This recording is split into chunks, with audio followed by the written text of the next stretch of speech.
اما بعد فاعوذ باللہ من الشیطان الرجیم بسم اللہ الرحمن الرحیم۔ اس کے ساتھ ہی ہم آج کی ابتدا کریں گے۔ اچھا، بات یہ ہے کہ ہمارے دین میں جو اللہ سبحانہ و تعالیٰ کا کلام الہی ہے، جو کتاب الہی ہے قرآن حکیم، اس میں کسی کی جرت نہیں ہے کہ کوئی کچھ ایڈ کرے یا اپنی طرف سے کوئی کچھ شامل کرے۔ ایک آیت مبارکہ میں اللہ تعالیٰ نے قرآن کریم میں فرمایا ہے کہ اے لوگو، میرے نبی حضور پاک صلی اللہ علیہ وسلم جو کچھ ان پر وحی نازل ہوتی ہے وہ وہی کہتے ہیں، اور میری نازل کی ہوئی وحی پر وہ بات کرتے ہیں جو قرآن حکیم ہے۔ جو وحی کی بات ہے وہ اپنی باتیں الگ، لیکن جو وحی کی بات ہے وہ جو میں کہتا ہوں، جو فرشتہ جبرائیل علیہ السلام، جبرائیل امین لے کر جاتے ہیں، اتنی وہ بات کرتے ہیں۔ اگر وہ اپنی طرف سے کچھ اس میں تحریف کریں یا کچھ اضافہ کریں یا کوئی اس کو بدلیں تو ہم سیدھے ہاتھ سے ان کی شاہ رگ کاٹ دیتے۔ حضور پاک صلی اللہ علیہ وسلم کے بارے میں اتنی بڑی بات کی ہے۔ یہ اللہ پاک نے کی طرف سے ایک گارنٹی دی گئی ہے کہ قرآن حکیم جو ہے وہ ایک سچا کلام ہے، سچی بات ہے، اس میں کوئی شک شبہ نہیں ہے۔ نبی کریم صلی اللہ علیہ وسلم کی ذات اقدس نے جبرائیل امین جو اللہ کی وحی لے کر آتے تھے، نبی کریم صلی اللہ علیہ وسلم نے وہ ایز اٹ از سچ لوگوں تک پہنچایا۔ آج تک 1400 سال سے، بلکہ زیادہ عرصہ ہو چکا ہے، آج تک قرآن کریم میں کوئی صورت بنا کے نہیں لا سکا، کوئی تبدیلی نہیں کر سکا۔ اب کرتے ہیں اس پر بات۔ سب سے پہلے ہم آپ کو ایک ریفرنس دیں گے قرآن حکیم کے بارے میں۔ تو شروع کرتے ہیں قرآن حکیم کی ابتدا سے۔ اس کتاب کے بارے میں اللہ سبحانہ تعالیٰ نے شروع میں کیا کہہ دیا، ایک مہر لگا دی ابتدا میں۔ آپ 30 پارے پڑھیں گے، بڑے واقعات، بڑی باتیں جو ہیں وہ ساری کی ساری سچ ہے، لیکن پہلے ہی اللہ تعالیٰ نے ایک اعلان کر دیا اپنی کتاب جو ہے اس کے بارے میں۔ اللہ تعالیٰ اعلان کر دیا، وہ میں آپ کو ڈائسیکشن کر کے تفصیل سے بتاتا ہوں۔ بسم اللہ الرحمن الرحیم۔ یہ سورہ بقرہ کی آیات نمبر 1 تا 8 ہے۔ اب سنیے گا ذرا۔ الف لام میم، یہ ذالک الکتاب لا ریب فیہ، یہ میں عربی ساری نہیں پڑھتا وقت بچانے کے لیے، میں ترجمہ پڑھتا ہوں، ایگزیکٹ ترجمہ۔ یہ اللہ کی کتاب ہے، اس میں کوئی شک نہیں۔ اللہ سبحانہ تعالیٰ فرماتے ہیں کہ یہ جو قرآن حکیم جو نازل کیا گیا ہے اس میں کوئی شک نہیں، ہدایت ہے ان پرہیزگار لوگوں کے لیے۔ اچھا، پہلے تو اللہ نے مہر لگا دی کہ اس کتاب میں کوئی سوئی برابر بھی شک نہیں۔ یہ اللہ سبحانہ تعالیٰ گارنٹی دے رہا ہے، اپنی مہر لگا رہا ہے، سیل لگا رہا ہے۔ جیسے کسی شہد کی بوتل پہ، میں مثال دے رہا ہوں، یا جیسے کسی کافی کی بوتل میں لکھا ہوتا ہے کہ اس کے کنٹینٹس جو ہیں خالص ہیں، اوریجنل ہیں۔ یہ قرآن کریم اوریجنل اللہ سبحانہ و تعالیٰ کا کلام ہے۔ اللہ نے اس پر سیل لگا دی ہے، اپنی مہر لگا دی ہے۔ قرآن کریم کی میں ابتدا میں ان پرہیزگار لوگوں کے لیے پہلی بات، 6 باتیں اس میں کہی گئی ہیں ابتدا میں۔ پہلی بات، ان پرہیزگار لوگوں کے لیے جو غیب پر ایمان لاتے ہیں۔ اب میں اس کی تشریح کرتا ہوں، جو غیب پر ایمان لاتے ہیں۔ غیب پر ایمان لانے کا یہاں پر جو ذکر اللہ سبحانہ تعالیٰ فرما رہے ہیں اس کا مطلب یہ ہے کہ مجھے آنکھوں سے نہیں دیکھا لوگوں نے، میری مخلوق نے، میرے بندوں نے، میرے حبیب نے، حضور پاک صلی اللہ علیہ وسلم نے بھی جب یہ آیت مبارکہ نازل ہوئی مجھے نہیں دیکھا، لیکن مجھ پر ایمان لائے کہ اللہ موجود ہے، اللہ کی ذات موجود ہے۔ جو غیب پر ایمان لاتے ہیں، پھر آگے فرمایا نماز قائم کرتے ہیں، جو رزق ہم نے ان کو دیا ہے اس میں سے خرچ کرتے ہیں، جو کتاب تم پر نازل کی گئی ہے یعنی قرآن، اور جو کتابیں تم سے پہلے نازل کی گئی تھیں ان سب پر ایمان لاتے ہیں، اور آخرت پر یقین رکھتے ہیں، آخرت پر، روز قیامت پر، روز محشر پر، یعنی ہمیں دوبارہ زندہ کیا جانے پر یقین رکھتے ہیں۔ ایسے لوگ اپنے رب کی طرف سے راہ راست پر ہیں اور وہی فلاح پانے والے ہیں۔ بس یہ پہلے سٹارٹ میں اللہ سبحانہ تعالیٰ نے ارشاد فرما دیا کہ وہ ایسی کتاب دے رہا ہے انسانوں کو نبی کریم صلی اللہ علیہ وسلم کی ذات اقدس کے ذریعے سے جس میں کوئی شک نہیں ہے، اور وہ جو جتنے بھی لوگ ہیں انکلوڈنگ موسیٰ علیہ السلام، انکلوڈنگ سارے پیغمبر، کسی نے رب کو آنکھوں سے نہیں دیکھا، اور ایمان جو ہے وہ لاتے ہیں بن دیکھے غیب پر۔ غیب کا مطلب ہے وہ چیز جو آنکھوں کے سامنے حاضر نہ ہو۔ یہ آپ کو میں نے قرآن کریم کی سورہ البقرہ پڑھ کے سنا دی۔ اب آ جائیے ہم واقعہ معراج کی طرف آتے ہیں۔ واقعہ معراج کی طرف جب ہم آتے ہیں تو واقعہ معراج میں ہم اپنے پہلے لیکچر میں یہ بیان کر چکے ہیں کہ واقعہ معراج جو ہے وہ کوئی خواب کی کہانی نہیں ہے، وہ کوئی سوتے وقت کی کہانی نہیں ہے، وہ جسمانی طور پر حضور پاک صلی اللہ علیہ وسلم کو اٹھا کے لے جایا گیا۔ کب لے جایا گیا، کیسے لے جایا گیا، یہ ساری بات تفصیلاً اس سے پہلے لیکچر میں بیان کر چکا ہوں، اگر آپ نے نہیں دیکھا تو وہ دیکھیے گا۔ اب ذرا آ جائیں اس پر، ہم آگے آپ کو بتاتے ہیں سورہ بنی اسرائیل۔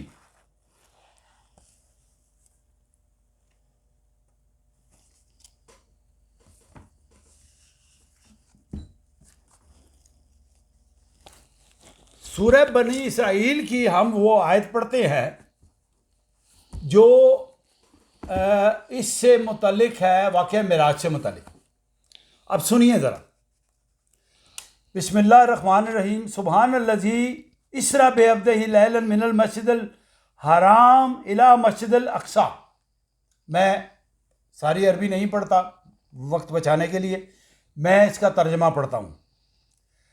پاک ہے وہ، اب اس میں بھی اللہ سبحانہ تعالیٰ اپنا معاملہ، اپنا ماجرا بیان کرنے سے پہلے واقعہ معراج کا اپنے بارے میں لوگوں کو بتا رہا ہے، پاک ہے وہ ذات۔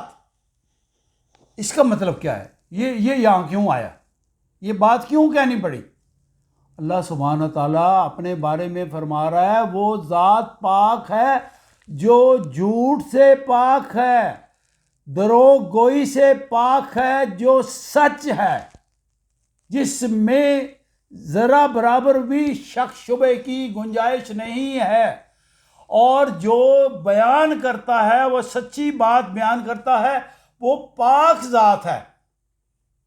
انسان دنیا میں جھوٹ بولتے ہیں، مکر و فریب کرتے ہیں، اللہ سبحانہ تعالیٰ کی صفات میں سے اعلیٰ ترین صفات یہ ہے کہ بے شمار صفات ہیں، وہ تو بیان کر ہی نہیں سکتے نا ہم، لیکن وہ پاک ذات ہے۔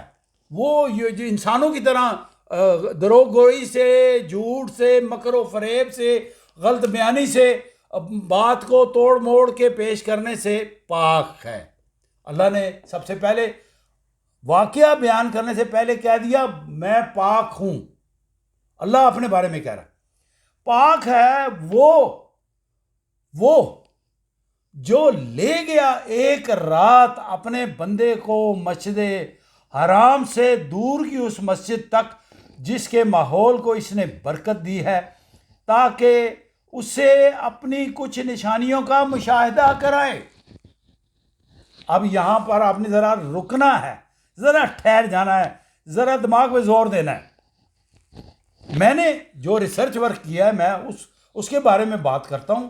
اگر کسی شخص کا، میرے کسی ناظرین کا، سامعین کا اگر مجھ سے، میرے موقف سے اختلاف ہو تو وہ اپنی جگہ اختلاف رکھیں۔ وہ علماء کرام کے بارے میں بھی لوگ اختلاف رکھتے ہیں، کوئی کہتا ہے کہ حضور پاک کو دیدار ہوا اللہ کا، کوئی کہتے ہیں نہیں ہوا، یہ الگ ہے۔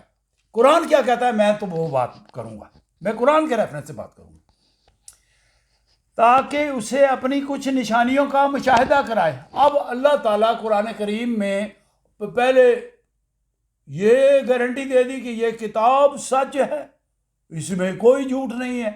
اچھا، پھر یہ گارنٹی دے دی اس واقعے کا ذکر کرنے سے پہلے کہ اللہ کی ذات پاک ہے، اللہ کی ذات پاک ہے، اس میں کوئی جھوٹ مکر و فریب نہیں ہے، دروغ کوئی نہیں ہے، تاکہ اسے اپنی کچھ نشانیوں کا مشاہدہ کرائے۔ کسے؟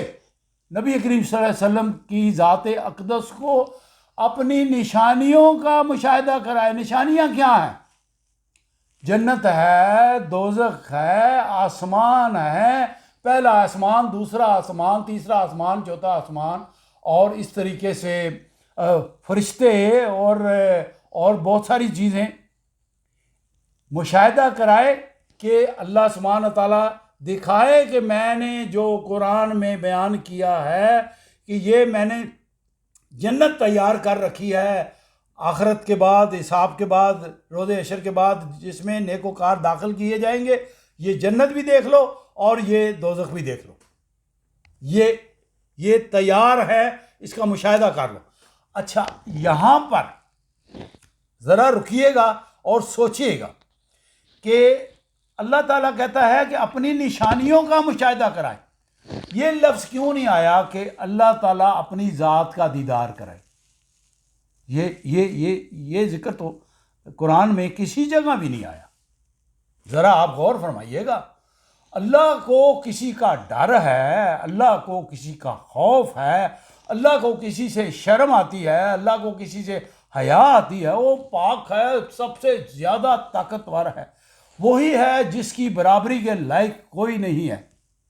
یہ قرآن کریم میں وہ خود کہتا ہے کوئی نہیں ہے جو عبادت کے لائق، کوئی نہیں ہے جو اس کی برابری کر سکے، تو اس کو تو کسی کا خوف نہیں ہے۔ اگر وہ یہ دیدار کرانا ہوتا اللہ نے حضور پاک صلی اللہ علیہ وسلم کو ننگی آنکھوں سے، کھلی آنکھوں سے، تو پھر وہ یہ کہتا کہ اپنی نشانیوں کا مشاہدہ کرائے اور اپنا دیدار کرائے۔ یہ اپنے دیدار کا ذکر نہیں ہوا، اپنی نشانیوں کا ذکر ہوا۔ حقیقت میں وہی ہے، آگے فرمایا، حقیقت میں وہی ہے جو سب کچھ سننے اور دیکھنے والا ہے۔ اب یہ میں نے سورہ بنی اسرائیل آپ کے سامنے پڑھ دی۔ اب آ جائیں پارہ نمبر 27 میں، سورہ النجم، پارہ نمبر 27 میں سورہ النجم۔ یہ بھی واقعہ معراج سے متعلق ہے۔ ایک جگہ وہاں پر ذکر آیا اور ایک جگہ یہاں ذکر آیا ہے۔ بسم اللہ الرحمن الرحیم۔ ہم تو ریسرچ کی بنیاد پر، جو ہمارے سامنے قرآن حکیم کی کتاب ہے اور جو احادیث مبارک ہیں، اس کی روشنی میں بات کرتا ہوں۔ اس کے بعد میں احادیث پر آؤں گا۔ بسم اللہ الرحمن الرحیم۔ قسم ہے تارے کی جب کہ وہ غروب ہوا، تمہارا رفیق نہ بھٹکا ہے نہ بہکا ہے۔ نبی کریم صلی اللہ علیہ وسلم نے یہ آ کے معراج سے واپسی پر لوگوں کو، مکہ کے لوگوں کو بتایا کہ مجھے لے جایا گیا اس طریقے سے مسجد الحرام اور پھر مسجد اقصیٰ، اور پھر آسمانوں پر، پہلا آسمان، دوسرا آسمان، اور پھر سدرۃ المنتہا، اور سارا واقعہ بیان کیا نبی کریم صلی اللہ علیہ وسلم۔ اچھا، اب جو نبی کریم صلی اللہ علیہ وسلم نے بیان فرمایا اس پر اللہ تعالیٰ قسم کھا رہا ہے تارے کی کہ تمہارا رفیق نہ بھٹکا ہے نہ بہکا ہے۔ تمہارا رفیق، تمہارا دوست، نبی کریم صلی اللہ علیہ وسلم کے بارے میں بات ہو رہی ہے، حضور پاک کی ذات اقدس کے بارے میں بات ہو گئی ہے۔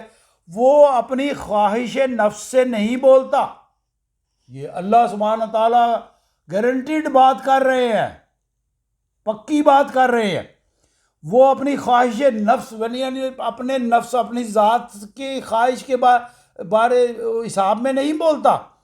یہ تو ایک وحی ہے جو اس پر نازل کی جاتی ہے، اسے زبردست قوت والے نے تعلیم دی ہے۔ اللہ اکبر، لاکھوں درود اور کروڑوں سلام میرے آقا نامدار پر، جو یہ سمجھتے ہیں کہ حضور پاک تعلیم یافتہ نہیں تھے، کسی اسکول میں نہیں گئے تھے۔ اللہ تعالیٰ کہتا ہے اس کو میں نے تعلیم دی ہے، جس کو اللہ تعلیم دے دے اس کو کوئی ان پڑھ کہہ سکتا ہے؟ استغفر اللہ، جو لوگ یہ بات سمجھتے ہیں، اس کو زبردست قوت والے نے تعلیم دی ہے، یعنی اللہ نے تعلیم دیا ہے۔ جس کو اللہ نے تعلیم دے دیا ہے پھر اس کا علم تو سب سے زیادہ، سب سے اعلیٰ اور عرفہ۔ جو بڑا صاحب حکمت ہے وہ سامنے آ کھڑا ہوا جب کہ وہ بالائی افق پر تھا، پھر قریب آیا اور اوپر معلق ہو گیا، یہاں تک کہ 2 کمانوں کے برابر یا اس سے کچھ کم فاصلہ رہ گیا۔ تب اس نے اللہ کے بندے کو وحی پہنچائی جو وحی بھی اسے پہنچانی تھی۔ نظر نے جو کچھ دیکھا، دل نے اس میں جھوٹ نہ ملایا۔ اب کیا تم اس چیز پر اس سے جھگڑتے ہو جسے وہ آنکھوں سے دیکھتا ہے؟ اچھا، اب یہ جو ذکر ہو رہا ہے یہ حضرت جبرائیل علیہ السلام کے بارے میں ذکر کیا جا رہا ہے، اور یہ جبرائیل علیہ السلام کے بارے میں یہ فرمایا جا رہا ہے تب اس نے اللہ کے بندے کو وحی پہنچائی، یعنی اس کو دیکھا حضور پاک صلی اللہ علیہ وسلم نے، جس نے اللہ کی وحی پہنچائی سدرۃ المنتہا پہ۔ تو جب سدرۃ المنتہا پہ نبی کریم صلی اللہ علیہ وسلم کو لے جایا گیا، اور جب ایک جگہ یہ کہا جا رہا ہے کہ تاکہ وہ اسے اپنی نشانیاں دکھائے، اب ایک اور آیت مبارکہ کی طرف میں آپ کو لے جاتا ہوں۔ یہ ریسرچ بیس بات ہے۔ جب حضرت موسیٰ علیہ السلام نے اللہ سبحانہ تعالیٰ سے مطالبہ کیا کہ میری قوم کے بندے یہ کہتے ہیں کہ تمہارا اگر رب ہے تو وہ اپنا دیدار کرائے، دکھائے، تو یا اللہ میں تیرا دیدار کرنا چاہتا ہوں۔ تو وہ 40 دن کے لیے 70 آدمیوں کے ساتھ کوئی طور پر چلے گئے اور وہاں جا کر اللہ سے ہم کلام ہوتے رہے، اللہ سے مطالبہ کیا کہ میں نے تجھے دیکھنا ہے۔ اللہ تعالیٰ نے، یہ بھی قرآن کریم کی ایگزیکٹ آیت مبارکہ کا ترجمہ میں آپ کو سنا رہا ہوں، اللہ تعالیٰ نے کہا کہ تم مجھے نہیں دیکھ سکتے، لن ترانی، تم مجھے نہیں دیکھ سکتے۔ یعنی انسان کی جو بایولوجیکل باڈی ہے وہ اللہ تعالیٰ آسمانوں اور زمین کا نور ہے، اتنی طاقتور، اتنی پاورفل چیز ہے جو زمین پر جسمانی اجزاء ہمیں دیے گئے ہیں۔ جس طریقے سے انسانی گوشت، خون، ہڈی اور کیمیکلز کا مرکب جو ہے انسان کو بنایا گیا ہے، وہ انسان زمین پہ رہنے والا اللہ سبحانہ و تعالیٰ کو نہیں دیکھ سکتا۔ اللہ نے خود کہہ دیا تم مجھے نہیں دیکھ سکتے، وہ علم رکھتا ہے، اس لیے وہ پردے میں ہے۔ اب اس میں 2 باتیں ہیں۔ ایک تو بات یہ ہے کہ اللہ سبحانہ تعالیٰ کا جو نور مبارک ہے وہ اتنا پاورفل ہے کہ انسانی آنکھ اس سے دیکھنے کی تاب نہیں لا سکتی۔ جب موسیٰ نے اصرار کیا تو اللہ نے کہا اچھا مجھے دیکھنا چاہتے ہو تو اس سے پہلے ایک کام کرو، وہ سامنے پہاڑ پر دیکھو۔ وہاں میرا نور آئے گا۔ اللہ نے اپنی تجلی اس کوہ طور پہاڑ پر پھینکی، وہ جل کے سرما ہو گیا، اور حضرت موسیٰ اور ان کے ساتھی جو تھے سب کے سب بے ہوش ہو گئے، اللہ کو نہیں دیکھ پائے۔ یہ بات واضح طور پہ قرآن کریم میں اللہ تعالیٰ نے ارشاد فرما دی۔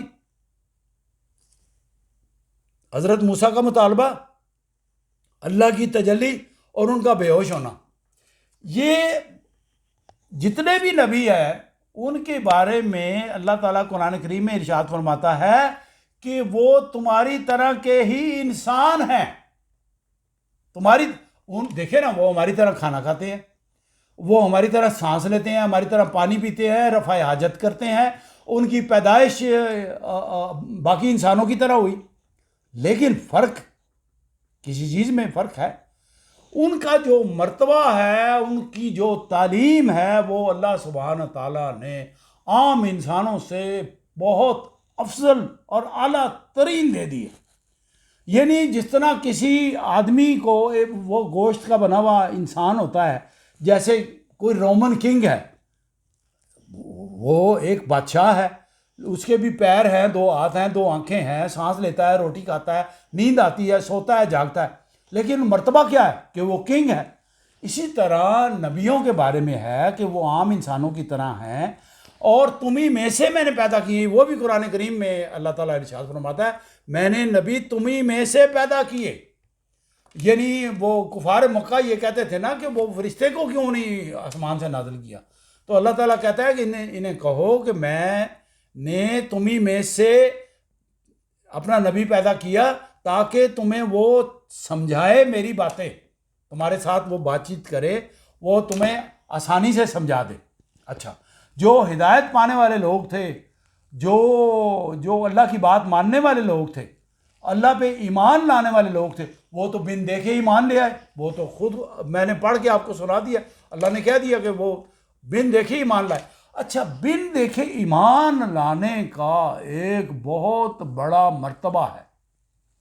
اللہ تعالیٰ جو ہے وہ انسانوں کے لیے، اپنے چاہنے والوں کے لیے، اپنے ماننے والوں کے لیے، اپنے ایمان والوں کے لیے بہت زیادہ قدردان ہے۔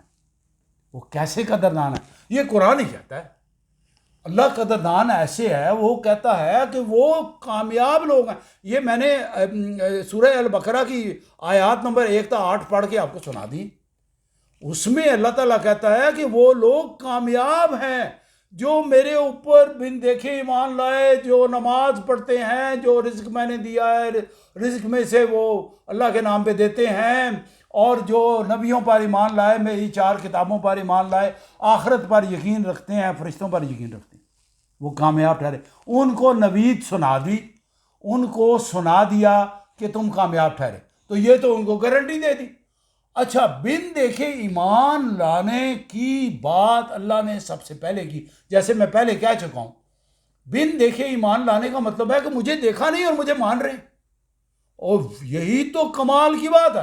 اچھا، اب یہ جو دیکھنے والی بات ہے اللہ سبحانہ تعالیٰ کا، یہ اللہ تعالیٰ نے خود کو پردے میں رکھا ہوا ہے، اور ہمیں وہ آزما رہا ہے کہ کون کون ہے جو مجھے بن دیکھے مانتا ہے، تسلیم کرتا ہے۔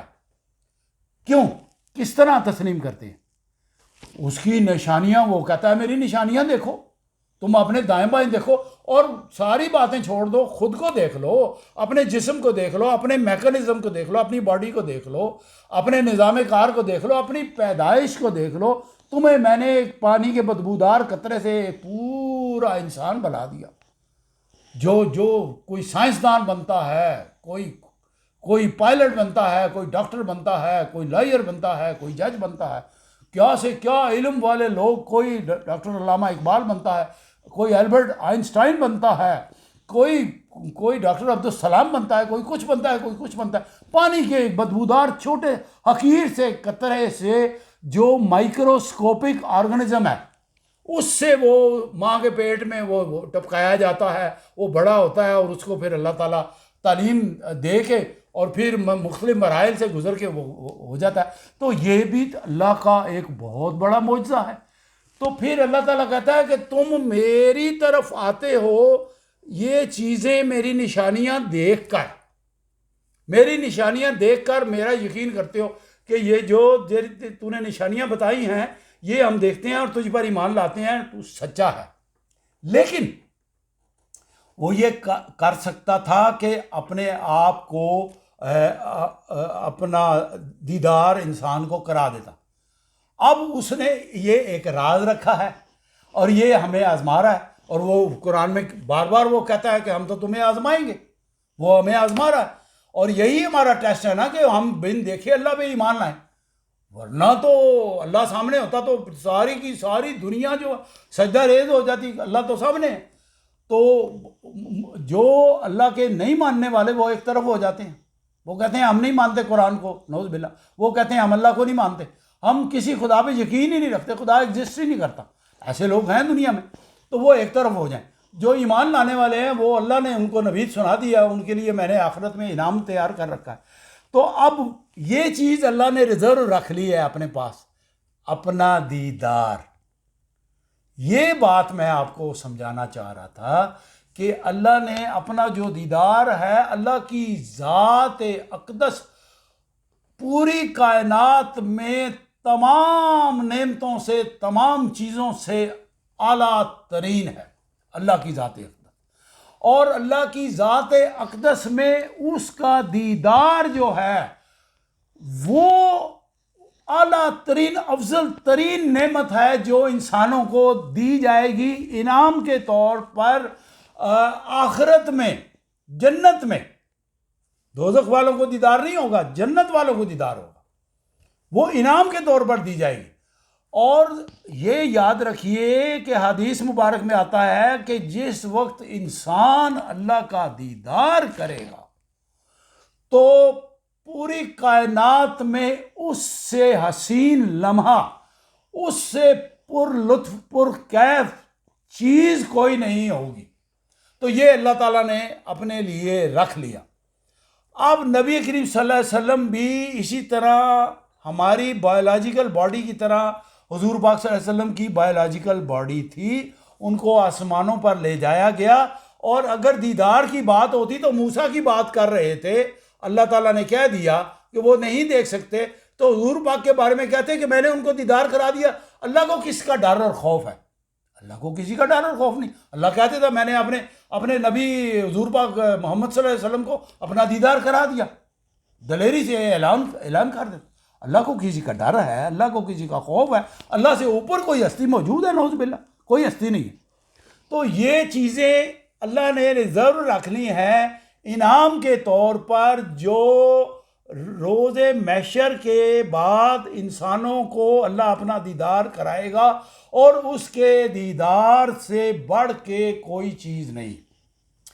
میری ریسرچ کے مطابق نبی کریم کی بھی یہ بات کر کے میں اپنی ویڈیو ختم کرتا ہوں، وہ یہ ہے کہ حضور پاک صلی اللہ علیہ وسلم آسمانوں پر تشریف لے گئے، سدرۃ المنتہا پر تشریف لے گئے، اور وہ میں نے سورہ نجم کی جو آیات پڑھی ہے اس میں اللہ تعالیٰ کہتا ہے کہ اس کو وہی پہنچائی گئی، وہ 2 آیات جو سورہ البقرہ کی ہے وہ تحفے میں حضور پاک صلی اللہ علیہ وسلم کو دی گئیں، نمازیں تحفے میں دی گئیں، اور بہت ساری نشانیاں دکھائی گئیں۔ تو اللہ تعالیٰ یہ کہہ سکتا تھا نا کہ میں اپنا دیدار کراتا ہوں، اور میں نے دیدار کرایا، اللہ کو کسی کا ڈر نہیں ہے۔ تو یہ دیدار جو ہے، ہاں ایک بات ہے کہ حضور پاک صلی اللہ علیہ وسلم کی اللہ سبحانہ تعالیٰ کے ساتھ جو آسمانوں پر گئے ہیں ملاقات ہوئی ہے، وہ ملاقات یہ ہے کہ حضور پاک صلی اللہ علیہ وسلم نے دل کی آنکھوں سے اللہ کو دیکھا ہے، ظاہری آنکھوں سے اللہ سبحانہ تعالیٰ کو نہیں دیکھا۔ ہمارا یہ ماننا ہے اگر ایسے ظاہری آنکھوں سے اللہ سبحانہ تعالیٰ کا دیدار کیا ہوتا تو اللہ سبحانہ تعالیٰ اپنی قرآن کریم میں یہ ارشاد فرما دیتے بالکل واضح طور پر کہ میں نے نشانیوں کے ساتھ اپنے حبیب، اپنے محبوب کو اپنا دیدار کرایا۔ اور اس کے علاوہ بہت ساری حدیث ہیں، ان میں کنٹروورسی ہے، بہت سارے جو صحابہ کرام ہیں وہ یہ کہتے ہیں کہ دیدار کرایا گیا حضور پاک صلی اللہ علیہ وسلم کو، اور بہت سارے یہ ہے وہ کہتے ہیں، اور اماں عائشہ جو حضور پاک کی سب سے آخری بیوی تھی، حضرت ابو بکر کی صاحبزادی، انہوں نے بھی اس بات کی تردید کی ہے کہ نبی کریم صلی اللہ علیہ وسلم کو معراج شریف میں اللہ کا دیدار نہیں ہوا۔ باقی اس کے علاوہ جو پوشیدہ باتیں ہیں، جو باتیں میرا رب جانتا ہے، جو علم میرا رب جانتا ہے، جو علم حضور پاک صلی اللہ علیہ وسلم لاکھوں کروڑوں درود و سلام ان پر ہو، جو وہ جانتے ہیں، ہم وہ نہیں جان سکتے۔ جتنا ہم نے پڑھا ہے اتنا آپ کے سامنے پیش کر دیا ہے۔ آج کا ویڈیو ختم کرتے ہیں، آپ سے اجازت لیتے ہیں۔ السلام علیکم۔